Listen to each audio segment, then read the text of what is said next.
कक्षा 12वीं के गणित विषय के समाकलन नामक चैप्टर में आज हम समाकलन के बारे में चर्चा करेंगे। जैसा कि समाकलन जो चैप्टर है वो अवकलन से ही जो सूत्र प्राप्त होते हैं, समाकलन उसका ठीक उल्टा होता है। जैसे जो अवकलन के सूत्र रहेंगे उसी का अपोजिट समाकलन का फार्मूला हो जाएगा। अवकलन का मतलब घटाने से है और समाकलन का मतलब जोड़ने से होता है। समाकलन को हम इंटीग्रेशन कहते हैं और अवकलन को हम डिफरेंशिएशन कहते हैं। जैसे अवकलन में हर एक पद का अवकलन होता है और उसमें क्या करते हैं, गुणा करते चले जाते हैं। ठीक उसी प्रकार से समाकलन में जो भी एक्स्ट्रा टर्म होगा उसका हम 1/, कर देते हैं। जैसे हम अवकलन के सूत्रों से ही अब समाकलन के सूत्र प्राप्त करेंगे। उसके बाद समाकलन के कुछ महत्वपूर्ण सूत्रों को हम आपके सामने लिख देंगे। तो आइए हम शुरू करते हैं। पहले हम देखते हैं अवकलन के सूत्र। Integral D d x of sine x. पहले हम अवकलन के सूत्र लिखते हैं, D d x of sine x. तो साइन एक्स का अवकलन क्या होता है, कास एक्स। अब ये डी एक्स क्या है, समाकलन गुणांक है। तो इस डी एक्स को हम इसके पास ले जाएंगे और समाकलन का चिन्ह होता है, ये समाकलन का चिन्ह, समाकलन का चिन्ह, और ये है समाकलन गुणांक। तो integral d x, integral d x तो हो जाएगा कितना, sine x is equal to cos x d x, और हम इसका इंटीग्रेशन कर देंगे। उसके बाद से क्या आएगा, यहाँ पर एक कांस्टेंट ऐड कर देंगे, d sine x equal to हो जाएगा constant c plus sine x. तो कास एक्स का समाकलन हो जाएगा साइन एक्स प्लस सी। अब जैसे हम देखते हैं डी डी एक्स ऑफ ई की पावर एक्स, तो ई की पावर एक्स का अवकलन होता है ई की पावर एक्स। अब ये डी एक्स यहाँ चला जाएगा, तो ई की power x plus c is equal to हो जाएगा इंटीग्रल ई की पावर एक्स डी एक्स। जब दोनों पक्षों का हम समाकलन कर देंगे, दोनों पक्षों का समाकलन, तो हो जाएगा क्या, ई की पावर एक्स प्लस सी, और ये समाकलन गुणांक इसमें लग जाएगा, तो हो जाएगा ई की पावर एक्स डी एक्स का समाकलन ई की पावर एक्स प्लस सी। यानी कहने का मतलब क्या है, अवकलन के जो सूत्र होंगे उसी का अपोजिट जो है समाकलन के सूत्र होंगे। जैसे D d x of sine inverse x की बात करें तो इसका हो जाता है अवकलन करड़ी में 1 माइनस एक्स स्क्वायर। अब ये समाकलन गुणांक यहाँ जाएगा और समाकलन का चिन्ह भी साथ में आएगा, तो हो जाएगा कितना, इंटीग्रल 1/करड़ी में 1 minus x square D x.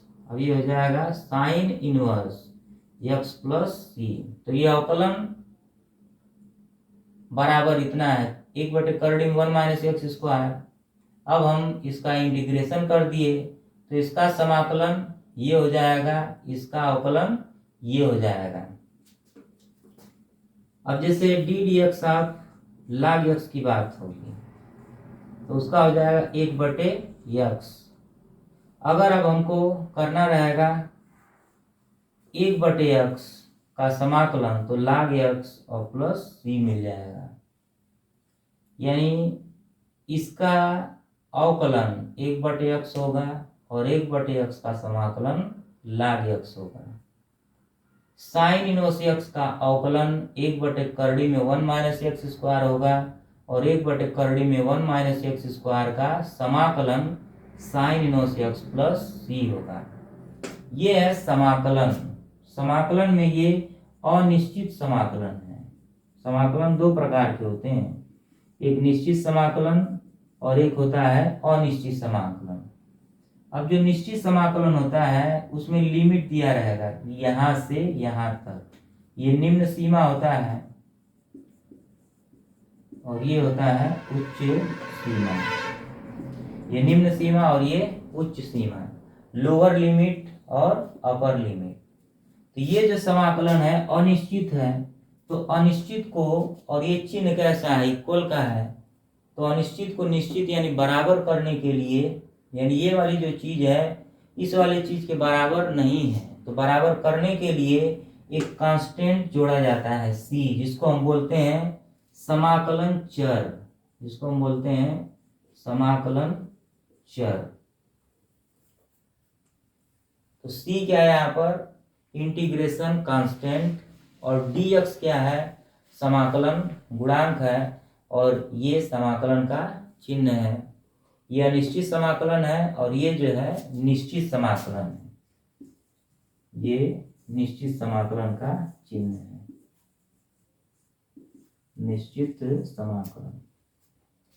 तो आइए अब हम समाकलन के सूत्रों पर ध्यान देते हैं, और समाकलन के सूत्रों के बाद हम इस पर आधारित कुछ प्रश्न करेंगे। तो हम समाकलन के जो महत्वपूर्ण सूत्र हैं उसको आपके सामने लिखने जा रहे हैं।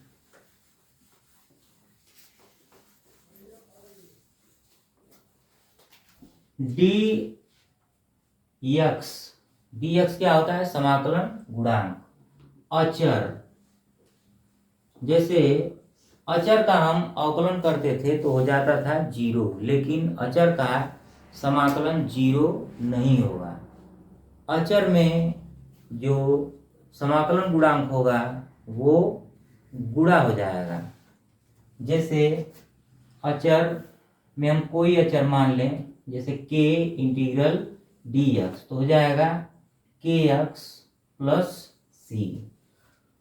अब यहाँ पर जैसे इंटीग्रल dp इक्वल टू क्या हो जाएगा, p plus c, integral dq बराबर q plus c, integral dm equal to m plus c, integral dn equal to n plus c।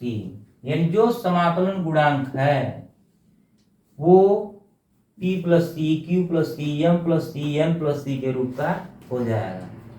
अब इसी में अगर k का गुणा है तो kp प्लस सी, यहाँ पर k1 है तो k1q प्लस सी, यहाँ पर k2 है तो k2m प्लस सी, यहाँ k3 है तो k3n प्लस सी। यानी जो कांस्टेंट होगा उसी में समाकलन गुणांक का गुणा हो जाएगा, और प्लस सी हम ऐड कर देंगे। इसमें प्लस सी को हम क्या कहते हैं, समाकलन चर, इंटीग्रेशन कांस्टेंट, और ये चिन्ह किसका है, समाकलन का। तो समाकलन हमारे पास कितने प्रकार के हो गए, 2 प्रकार के, एक निश्चित समाकलन और दूसरा जो होता है अनिश्चित समाकलन। निश्चित समाकलन में लिमिट दिया होता है और उसमें कांस्टेंट नहीं ऐड होता है, लेकिन अनिश्चित समाकलन में कांस्टेंट ऐड होता है। तो अब हम दूसरे सूत्र की ओर बढ़ते हैं। दूसरा सूत्र क्या है, D d x of x की पावर n जब होता था अवकलन में, तो हम क्या करते थे, n की घात को आगे लिख लेते थे और उसी में से एक घटा देते थे। लेकिन समाकलन में क्या होगा, x की पावर n प्लस 1 और बटे n प्लस 1 और प्लस c, x की घात होगी उसमें हम एक ऐड कर देंगे। समाकलन का मतलब होता है जोड़ना और अवकलन का मतलब होता है घटाना। तो x पर n है तो x पर n प्लस 1 और बटे n प्लस 1, यानी जितना घात दिया रहेगा, सबसे इंपॉर्टेंट फार्मूला ये है, जितना घात दिया होगा उसमें हम एक जोड़ करके और उसी घात से भाग कर देंगे। जैसे x पर 5 की अगर हम बात करें और x पर 5 का हमको समाकलन ज्ञात करना है, तो क्या करेंगे, x पर 6 और बटे 6 प्लस c। x पर -12 का ज्ञात करना है तो x पर -12 प्लस 1 बटे -12 प्लस 1 और प्लस c। x पर p का ज्ञात करना है तो हम क्या करेंगे, x पर p प्लस 1 बटे p प्लस 1 प्लस c। यानी x के किसी भी घात का अगर हमको समाकलन ज्ञात करने के लिए कह दिया जाए तो क्या करेंगे, यक्स पर जो घात होगी उसमें एक जोड़ करके उसी घात से भाग कर देंगे। अब हम अगले सूत्र की ओर बढ़ते हैं।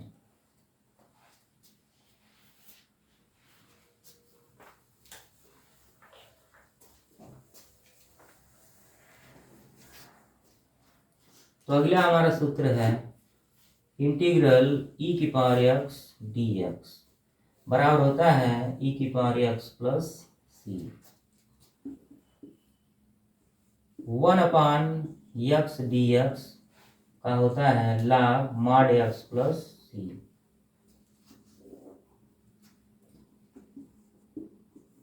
इंटीग्रल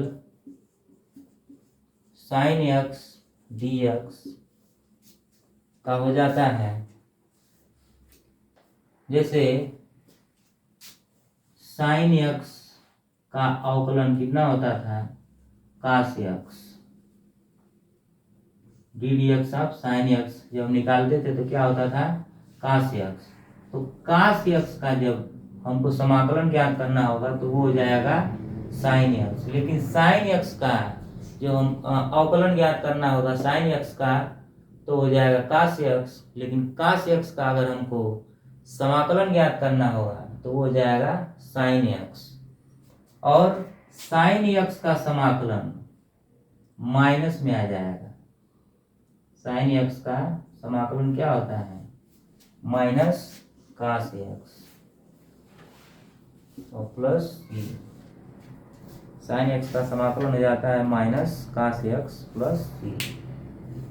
अब हम आगे बढ़ते हैं।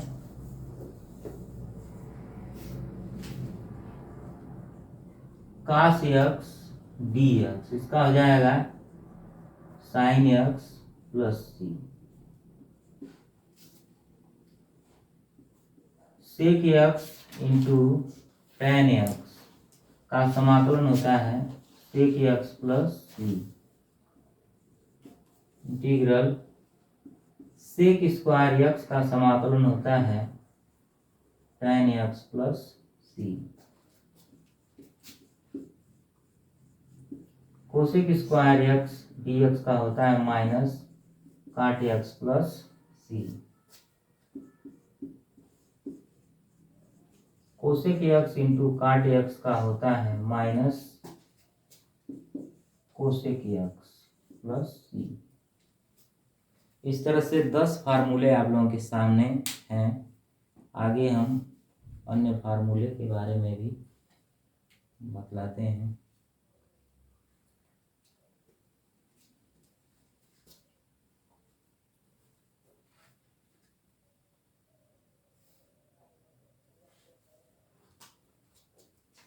ग्यारहवां फार्मूला जो कि इनवर्स वाला होता है, तो साइन इनवर्स यक्स का होता है अवकलन 1/करड़ी में 1 माइनस एक्स स्क्वायर। तो 1 माइनस एक्स स्क्वायर का हमको अब समाकलन मिलेगा साइन इनवर्स एक्स, यानी 1/करड़ी में 1 माइनस एक्स स्क्वायर दिया है तो इसका समाकलन हो जाएगा साइन इनवर्स एक्स प्लस सी। इसी तरह से माइनस में अगर ये दे देगा 1 minus x square D x, ये हो जाएगा कास इनवर्स एक्स प्लस सी। और ऐसे ही डी एक्स अपान 1 प्लस एक्स स्क्वायर दे दिया 1 प्लस एक्स स्क्वायर, ये हो जाएगा tan inverse x plus c. और ऐसे ही माइनस 1/1 प्लस एक्स स्क्वायर दे दिया तो इसका हो जाएगा काट इनवर्स एक्स प्लस सी। और इसी तरह से 1/x करड़ी में x square minus 1 into d x दे दिया तो ये हो जाएगा sec inverse x plus c. तो इस तरह से ये कुछ 15 फार्मूले हो गए। इसी में अभी ए की पावर एक्स का फार्मूला बाकी है। तो ए की पावर एक्स का जो सूत्र होता है इंटीग्रल ए की पावर एक्स डी एक्स बराबर ए की पावर एक्स बटे log ए बेस ई और प्लस सी हो जाता है। इस तरह से हमारे पास 16 फार्मूले हुए हैं। सूत्र तो अभी और हैं, आगे हम आपको बतलाते हैं।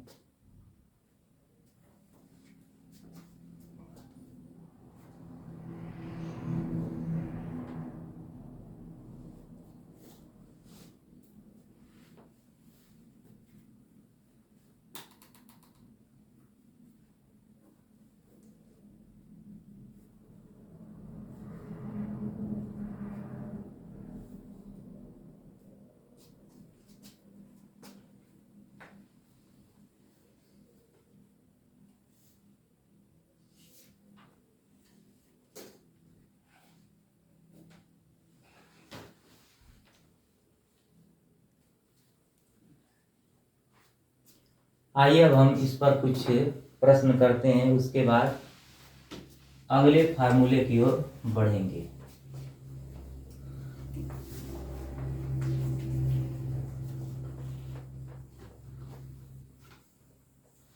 x की पावर n का समाकलन होता है कितना, x की पावर n प्लस 1 बटे n प्लस 1। e की पावर x का समाकलन हो चाहे अवकलन हो, वो हमेशा e की पावर x ही होता है।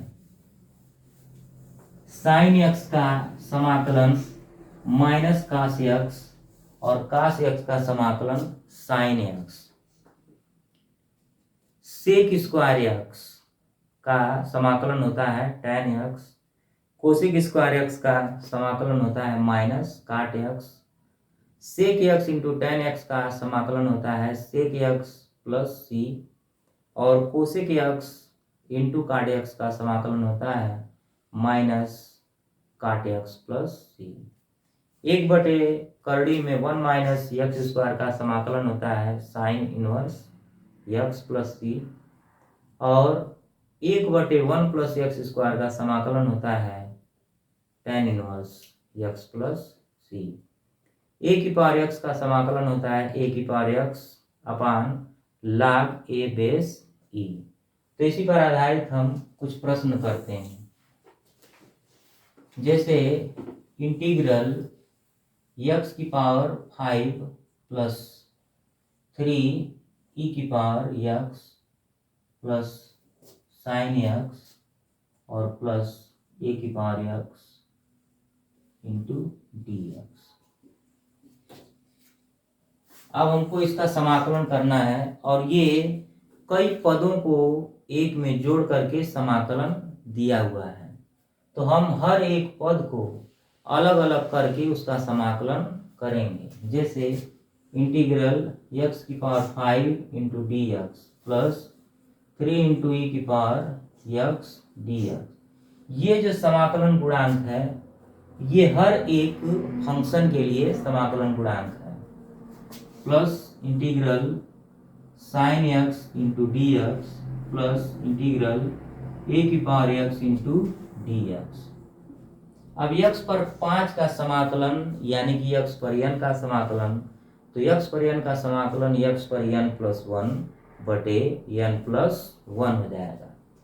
यानी x पर 5 प्लस 1 बटे 5 प्लस 1 और प्लस 3 गुणे ई की पावर x का ई की पावर x होगा, प्लस साइन x का हो जाएगा माइनस कास x और प्लस ए की पावर x का ए की पावर x बटे log ए बेस ई। पूरा समाकलन करने के बाद अंत में हम एक समाकलन चर c जोड़ देंगे और इस प्रकार से हमको हमारा आंसर प्राप्त हो जाएगा।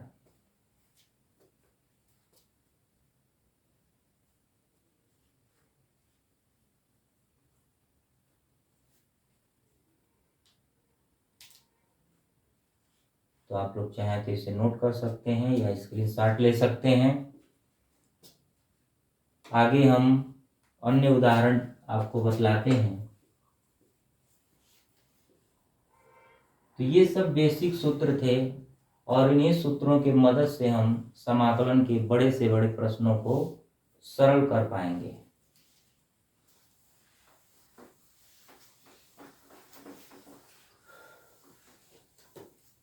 इन सूत्रों के अलावा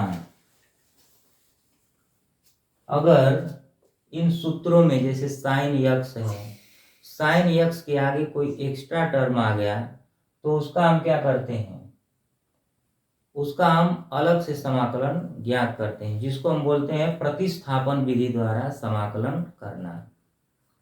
तो अब हम देखते हैं कि साइन के आगे, यक्स के आगे जो भी एक्स्ट्रा टर्म आ रहा है उसका हम किस प्रकार से समाकलन करेंगे। जैसे ax प्लस बी की पावर n, इसका समाकलन अगर हमको करना है तो हम कैसे करेंगे समाकलन। तो इसमें हम क्या करेंगे, प्रतिस्थापित करके समाकलन गुणांक के रूप में हम कुछ परिवर्तन करेंगे। जैसे जो एक्स्ट्रा टर्म आपको दिखे उसको आप t मान लीजिए, जो एक्स्ट्रा टर्म दिखे उसे आप t मान लीजिए, यानी जिसका आपको समाकलन पता न हो उसको t मान लीजिए, क्योंकि समाकलन हम कुछ लिमिट सूत्रों का ही ज्ञात कर सकते हैं, लेकिन अवकलन हम सबका ज्ञात कर सकते हैं। समाकलन में जितने सूत्र हैं केवल उन्हीं का समाकलन ज्ञात किया जा सकता है, लेकिन अवकलन हम सबका कर सकते हैं। तो ये x की पावर n जैसा है तो इसको हम मान लेंगे, माना ax प्लस बी की power is equal to t. अब इसका हम क्या करेंगे, जो मानेंगे उसका हम अवकलन करेंगे, जो मानेंगे उसका अवकलन करेंगे। तो इसका हम t के सापेक्ष अवकलन करेंगे तो क्या हो जाएगा, t के सापेक्ष, x के सापेक्ष न करके हम क्या करते हैं, इसका अवकलन करेंगे तो क्या हो जाएगा, x का अवकलन 1 गुणे x का अवकलन 1 और अचर पद है 0 और ये हो जाएगा dt। इसमें dy by dt, dx upon dt या dy अपान dt नहीं लिखते हैं, क्योंकि हमको जरूरत होती है समाकलन गुणांक की। तो a इक्वल टू हो गया dt, a इक्वल टू हो गया dt, यानी जहां ax प्लस b है और ये क्या है ax प्लस b। अब इसको हमको किस में कन्वर्ट करना है, जहां पर x होगा वो dx होगा। यहाँ पर ध्यान में रखने वाली बात है, जहां पर x आएगा वहां dx होगा, जहां t होगा वहां dt होगा। तो जो x था वहां पर हमारा क्या आ जाएगा dx। तो यहाँ पर एक मिस्टेक हुआ है, इसको देखते हैं। x का अवकलन हो जाएगा 1, लेकिन x जहां होगा वहां पर हमको रखना होगा dx और ये 0 हो जाएगा, इज इक्वल टू dt, यानी a dx इक्वल टू हो जाएगा dt। तो dx इक्वल टू क्या हो जाएगा dt अपान a। अब जो dx है उसको हम रखेंगे dt अपान a, यानी ax प्लस b की जगह पर क्या रखेंगे t, और t की पावर क्या हो जाएगा n गुणे इस dx की जगह पर क्या रखेंगे dt अपान a। तो हो गया 1/a और t की पावर n इंटू dt। अब ये सूत्र बन गया किसके जैसा, सूत्र हो गया x की power n dx equal to x पर n plus 1/n plus 1 plus c। अब ये dt इसका समाकलन गुणांक है, अब t की पावर n यानी x की पावर n जैसा हो गया। तो करेंगे क्या, 1/a t पर n प्लस 1/n प्लस 1 और प्लस c। प्रश्न हमारा x प्लस के रूप में था, यानी x के रूप में था, तो आंसर भी x के रूप में ही आना चाहिए, और यहाँ t के रूप में आया है तो हम t की जगह पर ax प्लस b रख देंगे और हो जाएगा n प्लस 1 और प्लस c। तो इस तरह से हम मान करके लगा लेंगे, यानी मानना किसको है, जो एक्स्ट्रा टर्म है x के आगे, साइन के आगे, कास के आगे, e की पावर जो एक्स्ट्रा टर्म है उसको हमको t मान लेना होगा, और उसके बाद उसको इस तरह से जो मानेंगे उसका अवकलन करेंगे। दोनों पक्षों का अवकलन करते हैं इसमें, ये नहीं कि x के सापेक्ष, t के सापेक्ष, y के सापेक्ष, इसमें दोनों पक्षों का हम क्या करते हैं अवकलन।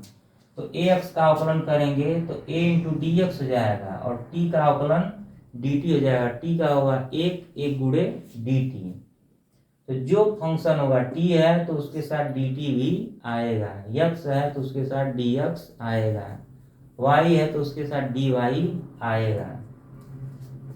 या इसको हम एक लाइन में भी लगा सकते हैं, जैसे इंटीग्रल ax प्लस बी की power n into d x is equal to.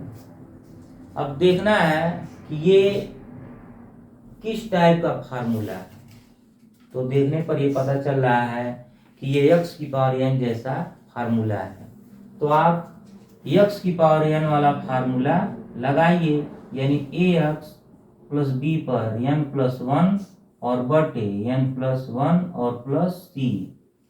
अब देखिए कि x का गुणांक क्या है, x स्क्वायर का गुणांक नहीं, x का गुणांक, x का गुणांक a है, तो x का गुणांक a है, तो x का गुणांक समाकलन में हमेशा 1 अपान में आ जाता है, तो 1 अपान a, और इस तरह से ये आंसर हो गया। तो हम एक लाइन में भी इसको लगा सकते हैं, ऐसे मान मान करके यानी प्रतिस्थापित करके हम लगा सकते हैं। और अगर थोड़ा सा ध्यान देंगे तो x का गुणांक 1 अपान में आ जाता है। देखेंगे किस टाइप का फार्मूला बन रहा है, x की पावर n जैसा, साइन x जैसा, log x जैसा। तो आइए अब हम आगे और फार्मूले की ओर बढ़ते हैं। जैसे sine ax plus b into d x, तो क्या हो जाएगा, साइन का जो फार्मूला होता है वो क्या होता है, साइन ax प्लस बी का, साइन ax प्लस बी का होता है minus cos ax plus b लिख देंगे और प्लस सी, x का गुणांक a 1 अपान में आ जाएगा। इसी तरह से अगर हमको ज्ञात करना हो e की power ax plus b into d x, तो e की पावर x का समाकलन हो चाहे अवकलन हो वही होता है, तो जो घात है उसको हम उतार लेंगे, e की पावर ax प्लस बी और प्लस सी, और देखिए x का गुणांक तो वो 1 अपान में आ जाएगा। फिर इसी तरह से जितने भी फार्मूले हैं, जैसे हमको निकालना है sec ax plus b into tan ax plus b integral dx, तो क्या हो जाएगा, sec x into tan x का फार्मूला क्या होता है, सेक x प्लस सी, यानी x की जगह पर क्या है ax प्लस बी है, तो लिख देंगे ax प्लस बी और प्लस सी, और x का गुणांक 1 अपान में हो जाएगा। तो इसी तरह से जो भी एक्स्ट्रा होगा उसका हमको क्या करना होगा, अवकलन करना होगा, और अवकलन करने के बाद जो समाकलन गुणांक है उसी चीज को हम क्या करेंगे, कन्वर्ट करके जिस रूप में हम मानेंगे उसी रूप में अवकलन गुणांक समाकलन गुणांक प्राप्त होगा, और वहां से हम लगा सकते हैं। चाहे आप ये आसान तरीका है इससे लगा लीजिए, लेकिन आगे प्रतिस्थापन विधि का बहुत ही प्रयोग है, तो उसमें आपको अच्छे से सीखने को मिलेगा। तो ये कुछ सूत्र हो गए। अब आगे हम प्रतिस्थापन विधि के द्वारा कुछ प्रश्न हैं उनको सरल करना बतलाते हैं।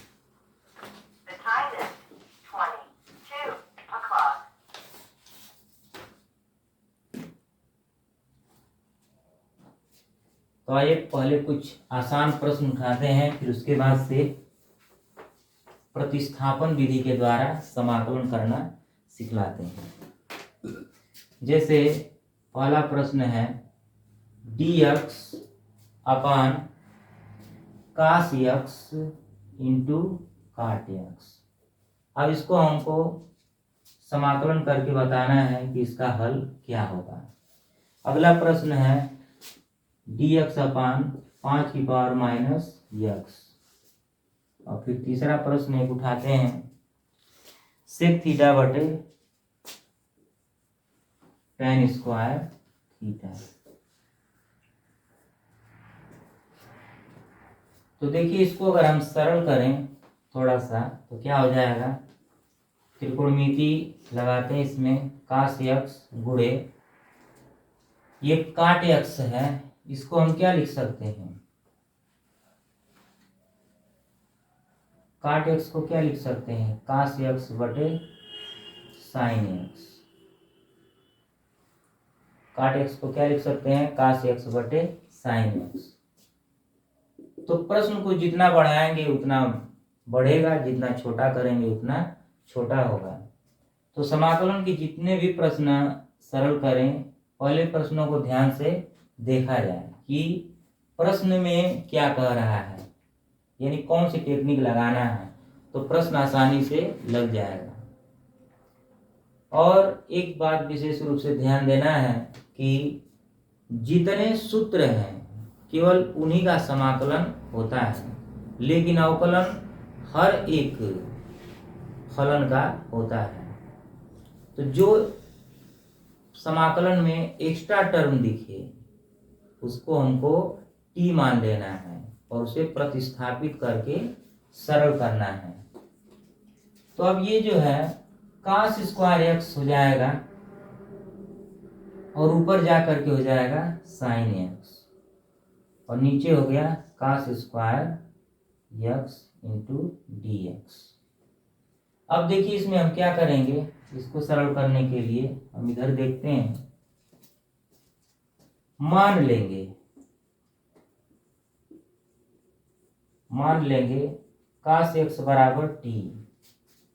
cos x बराबर अगर हम t मान लें तो cos x का अवकलन क्या होता है, जो मानना है उसका अवकलन करना है। तो cos x का अवकलन कितना होता है, माइनस sin x dx और बराबर क्या हो जाएगा dt। देखिए है cos स्क्वायर x, ठीक। तो cos x बराबर हमने मान लिया है t और आ गया माइनस sin x dx बराबर dt। तो हम इसको क्या लिख देंगे, sin x dx बराबर माइनस का dt। अब जहां sin x dx है वहां पर हम क्या रख देंगे, माइनस dt और बटे ये जो cos स्क्वायर x है उसकी जगह हम क्या रख देंगे t स्क्वायर। अब ये dx वाला समाकलन गुणांक का जो फंक्शन था वो बन गया dt के रूप का। अब हम इस t को ऊपर लेके चले जाएं तो माइनस t पर क्या हो गया, माइनस 2 इंटू dt। और अगर हम ध्यान दें तो हमारे ये पहला फार्मूला बन गया x की पावर n जैसा। तो इसका समाकलन क्या हो जाएगा, माइनस t की पावर माइनस 2 धन 1 बटे माइनस 2 धन 1 और धन c। अब क्या हो जाएगा, ये माइनस होगा और ये माइनस मिलकर के प्लस और ऊपर माइनस 2 धन 1 नीचे आएगा तो 1/t प्लस c। अब देखिए प्रश्न दिया गया था x के रूप में, आंसर आया है t के रूप में। तो जो माना गया था t के बराबर वही यहाँ पर रख देंगे तो हो जाएगा 1/cos x प्लस c। ये इसको हम क्या लिख सकते हैं, sec x प्लस c। ये हो गया आंसर।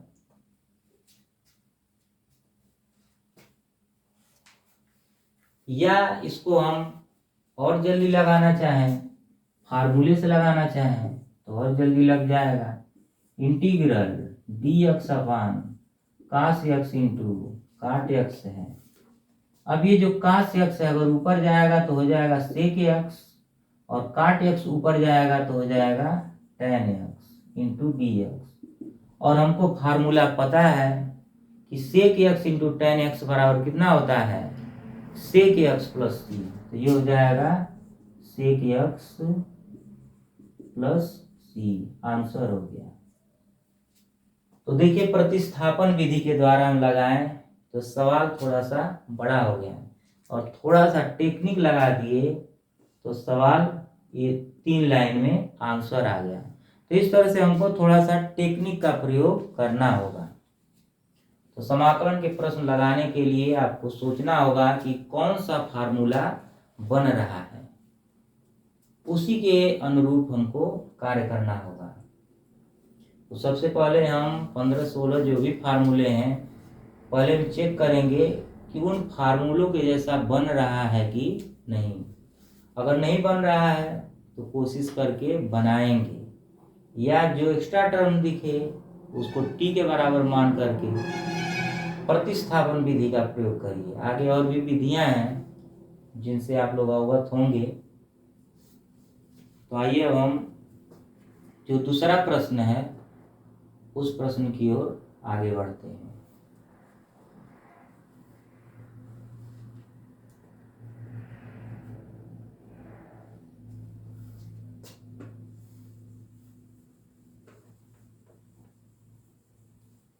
तो ये जो दूसरा प्रश्न बोल रहा है कि dx अपान 5 की पावर माइनस यक्स, तो इसको हम क्या लिख सकते हैं, 5 की power x into d x.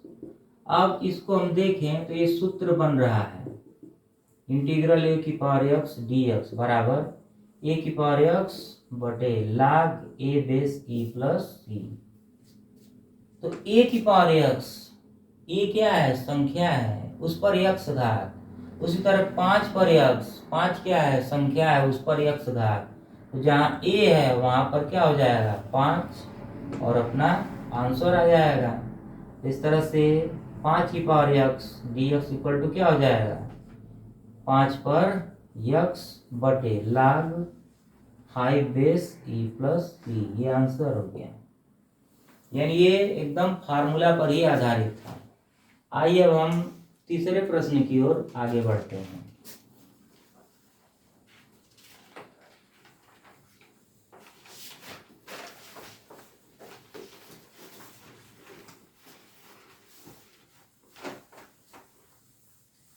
तो तीसरा प्रश्न भी कुछ इसी प्रकार का है कि अगर थोड़ा सा टेक्निक पर ध्यान दिया जाए तो दिया है सेक थीटा बटे tan square theta d theta, sec square theta, ये थीटा का फंक्शन है, ये x का फंक्शन था समाकलन गुणांक dx था, ये थीटा का फंक्शन है तो समाकलन गुणांक डी थीटा होगा।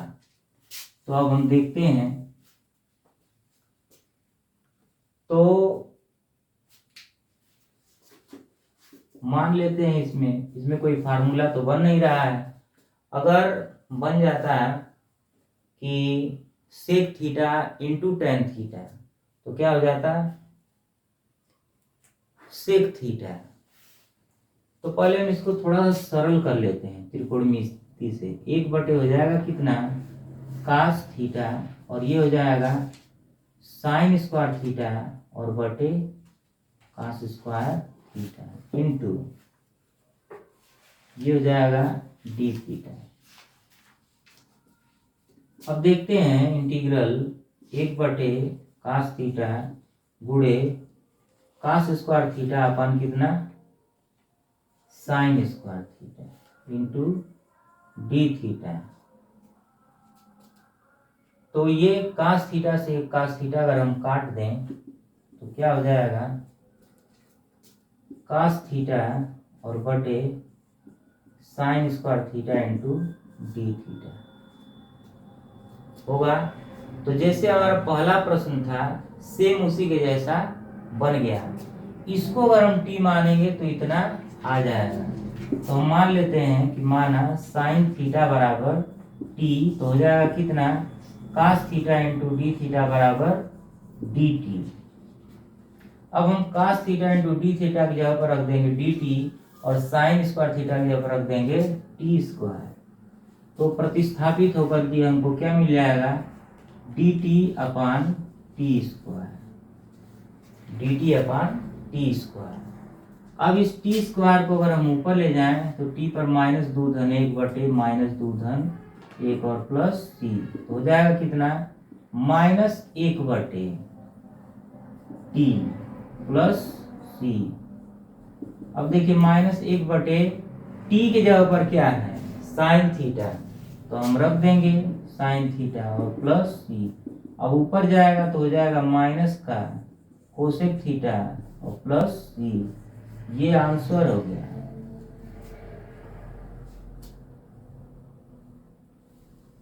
अब सेम उसी तरह से इसको हम संक्षेप में भी लगा सकते हैं। तो संक्षेप में क्या बनेगा, ये किसका फार्मूला बन रहा है cosec theta into cot theta बराबर हो जाता है minus cosec theta into cot theta बराबर क्या हो जाता है माइनस कोसेक थीटा और प्लस सी। तो सेम उसी के समान ये फार्मूला बन सकता है। टेन स्क्वायर थीटा को अगर हम ऊपर लेकर जाएं तो क्या बन जाएगा वो काट स्क्वायर थीटा।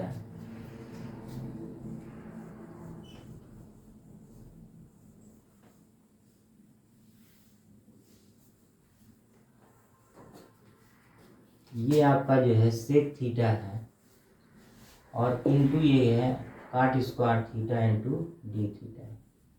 तो थोड़ा सा इसको अगर सरल कर लिया जाए तो ये जो है आपका हो जाएगा क्या सेक थीटा को हम लिख ले रहे हैं 1/कास थीटा गुणे काट स्क्वायर थीटा को हम क्या लिख लेंगे कास स्क्वायर थीटा अपन साइन स्क्वायर थीटा।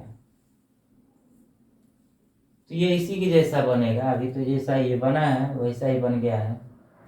तो अब हम इसको बनाना चाहें यहाँ से तो यहीं से हमारा ये फार्मूला बन जाएगा। तो देखिए ध्यान से कास थीटा बटे sign square theta into d theta. तो हमको ये मानना नहीं पड़ेगा, बस हम इसको लिख क्या सकते हैं cos theta upon sine theta और इंटू 1/साइन थीटा इंटू डी थीटा।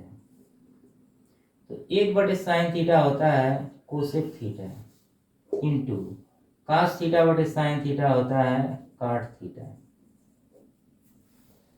अब ये बन गया formula cosec theta into cot theta बराबर हो जाएगा माइनस का कोसेक थीटा प्लस सी। ये आंसर हो गया। तो आप चाहें तो इस प्रश्न को ऐसे भी लगा सकते हैं। तो ये दोनों लगभग सेम ही हैं। तो चाहे इस मेथड से लगाइए चाहे इस मेथड से। इस मेथड को हम क्या कहेंगे प्रतिस्थापन विधि। तो अब हम आगे प्रतिस्थापन विधि के द्वारा ही समाकलन लगाएंगे। तो प्रतिस्थापन विधि में क्या करते हैं प्रतिस्थापन विधि में क्या करते हैं कि जो एक्स्ट्रा टर्म होता है उसको हम t के बराबर मान लेते हैं और जो t के बराबर मानते हैं उसका हम दोनों पक्षों का अवकलन करते हैं।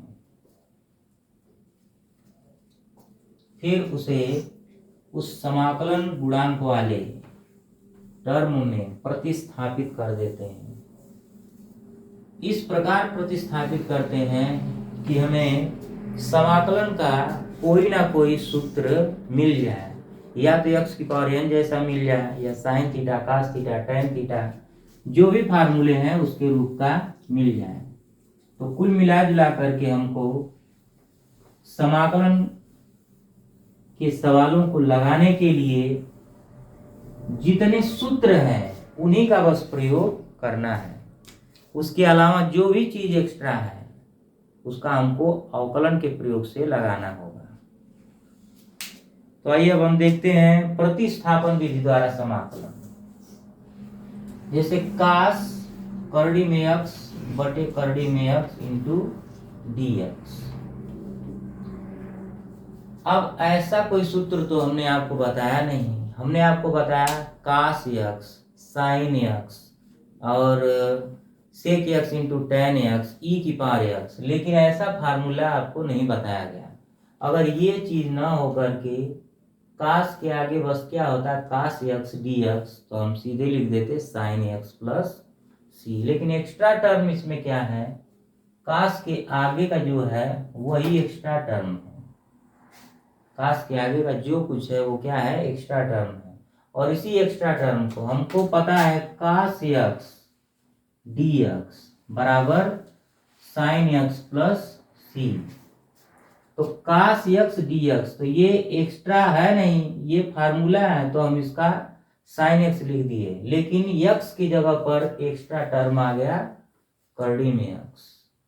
तो इस करड़ी में x को हमने क्या कहा जो भी एक्स्ट्रा टर्म आएगा उसको t के बराबर मान लेंगे और उसी के दोनों पक्षों का अवकलन करेंगे। तो इसमें क्या मानना होगा माना करड़ी में x बराबर t, तो करड़ी का अवकलन क्या होता है? 1/2 करड़ी में उतना है, यानी 1/2 करड़ी में x, और x का अवकलन हो जाएगा 1 गुणे dx बराबर dt।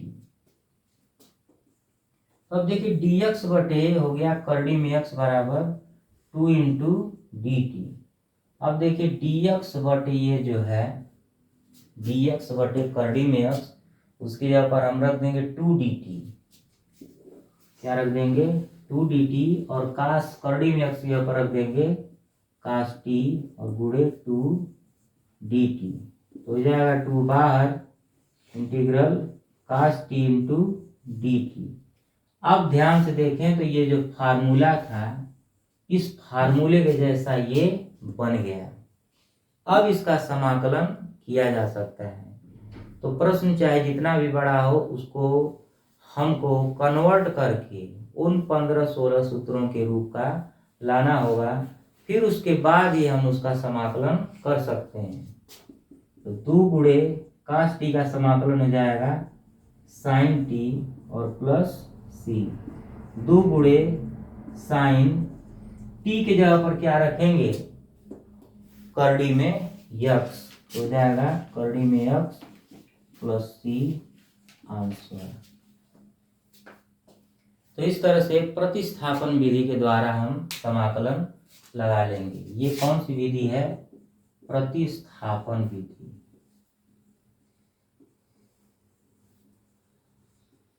प्रतिस्थापन विधि के द्वारा समाकलन का हल। अब हम कुछ और प्रश्न करते हैं प्रतिस्थापन विधि के द्वारा।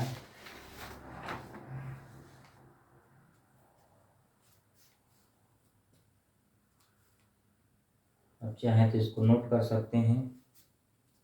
कुछ और महत्वपूर्ण प्रश्नों को हम उठाते हैं।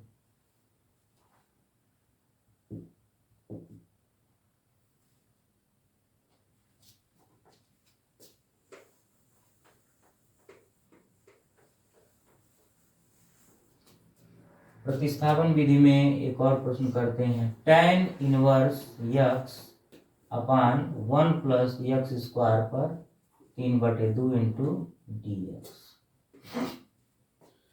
अब हमको करना है इसका समाकलन। तो क्या करेंगे कि tan इनवर्स x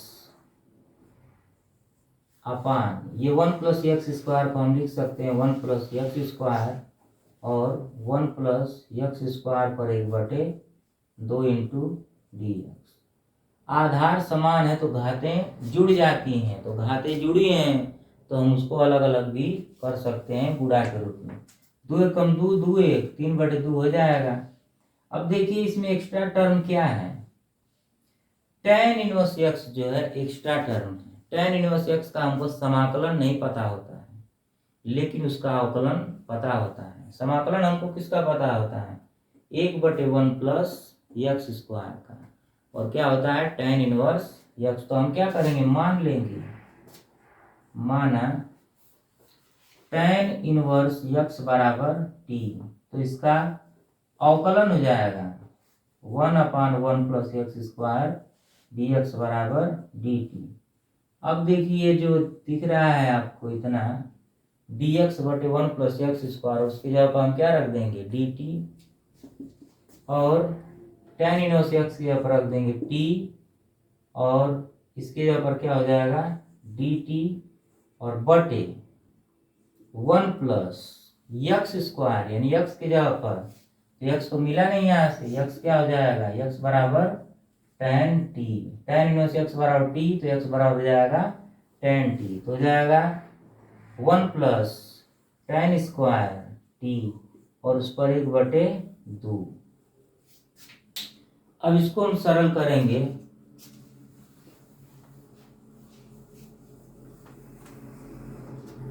तो क्या हो जाएगा? Integral t into d t और बटे 1 प्लस tan स्क्वायर थीटा, यानी सेक स्क्वायर थीटा बराबर होता है 1 प्लस tan स्क्वायर थीटा। तो इसको हम क्या लिख देंगे?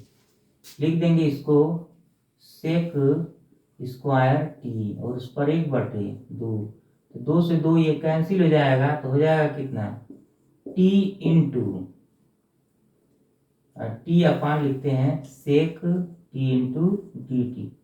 अब ये ऊपर जाएगा तो t into cos t into d t हो जाएगा। अब देखिए प्रतिस्थापन विधि के बाद जो आता है एक होता है खंडशः समाकलन विधि। खंडशः समाकलन विधि। खंडशः समाकलन विधि का प्रयोग दो फलनों के गुणनफल के लिए किया जाता है। दो फलनों के गुणनफल के लिए। आगे हम खंडशः समाकलन विधि बताने वाले हैं, उसके पहले आप देख लीजिए। अब ये दो फलनों का गुणनफल हो गया, जिसमें एक अलजेब्रिक फंक्शन है और एक ट्रिग्नोमेट्रिकल फंक्शन है। तो करेंगे क्या, इसको हम मानेंगे प्रथम फलन और इसको द्वितीय फलन। तो इसका खंडशः समाकलन करेंगे तो प्रथम फलन को हम क्या करते हैं, प्रथम फलन गुणे द्वितीय फलन का समाकलन minus integral D D T of प्रथम फलन। तो पहले फलन का अवकलन, तो टी का अवकलन कर देंगे और इंटीग्रल कास टी डी टी और फिर पूरे का डी टी।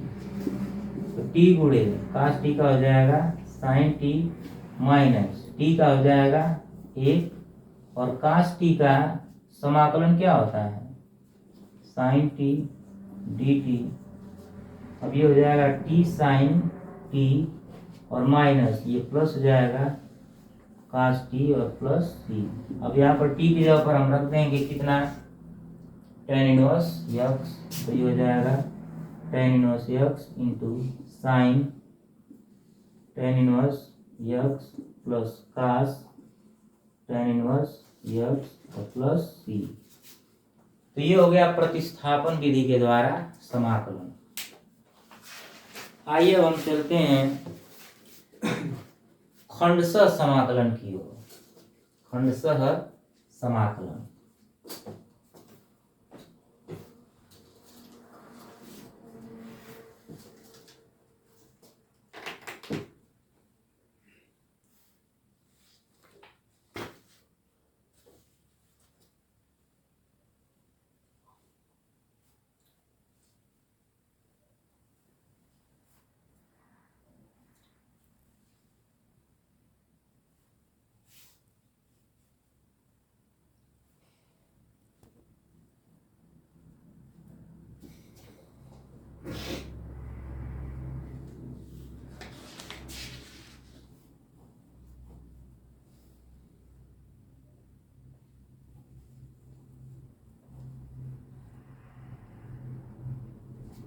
तो आइए अब हम देखते हैं खंडशः समाकलन।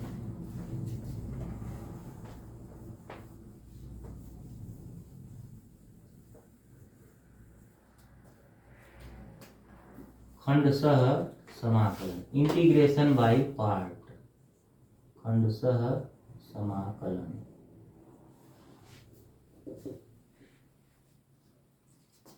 तो f1 x into f2 x dx, इसका हमको समाकलन करना है। तो f1 x प्रथम फलन और द्वितीय फलन पहले हम नोट कर लेते हैं कि कौन प्रथम फलन है और कौन द्वितीय फलन है।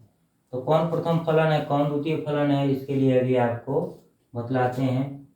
तो प्रथम फलन गुणे द्वितीय फलन का समाकलन minus D d x of f1 x integral f2 x dx, फिर पूरे का समाकलन कर देते हैं।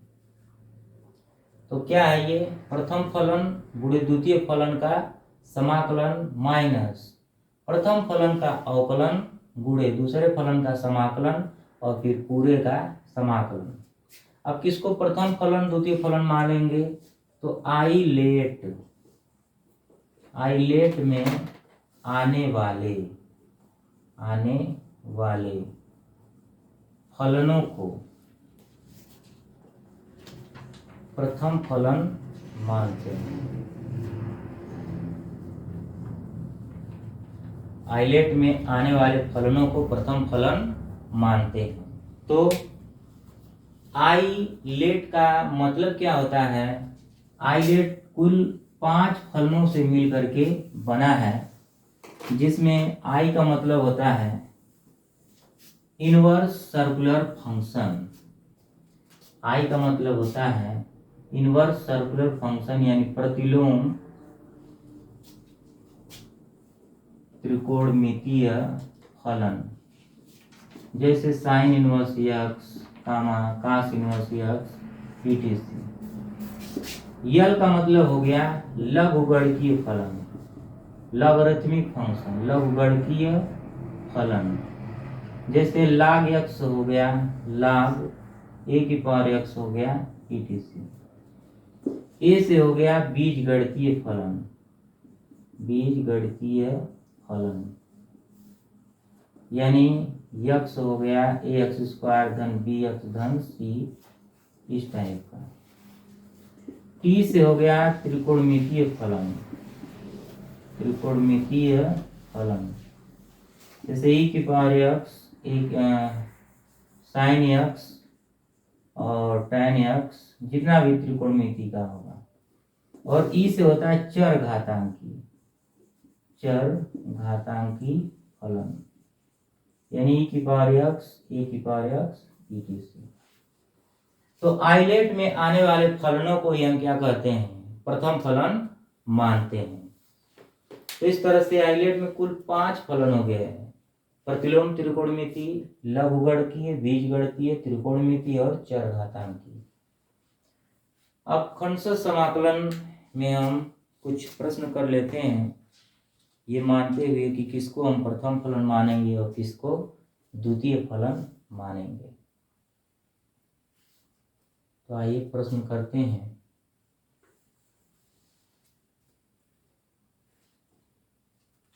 प्रश्न है x into sine x dx। ये छोटा सा प्रश्न है। खंडशः समाकलन की प्रक्रिया हम तब तक करते हैं जब तक कि पूरे फलन का समाकलन न हो जाए।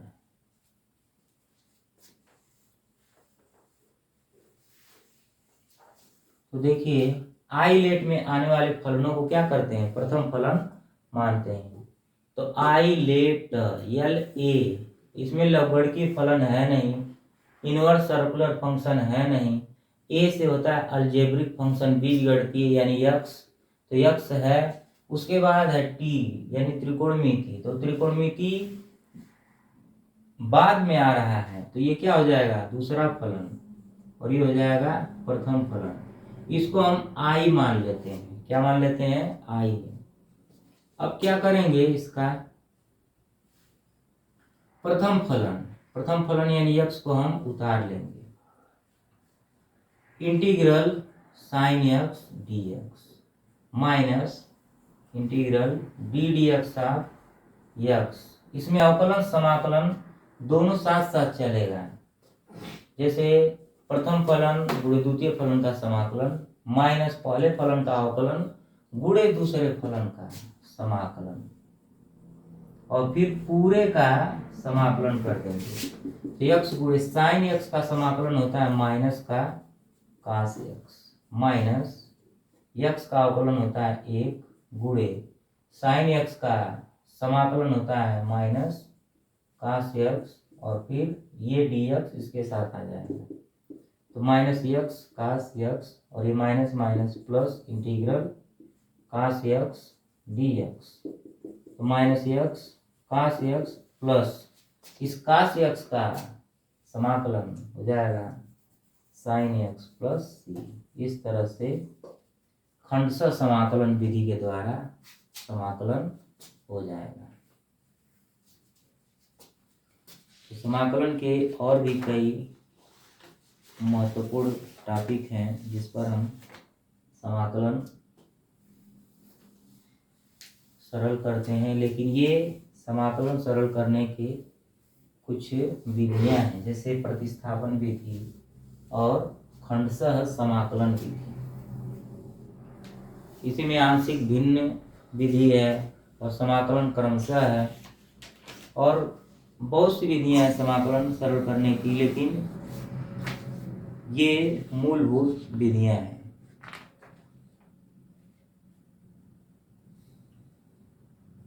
तो समाकलन के इस टॉपिक में आज बस इतना ही। आप लोग चैनल को सब्सक्राइब करें, लाइक करें और वीडियो को ज़्यादा से ज़्यादा शेयर करें। आगे हम समाकलन से संबंधित और टॉपिक पर वीडियो बनाएंगे। तब तक के लिए धन्यवाद।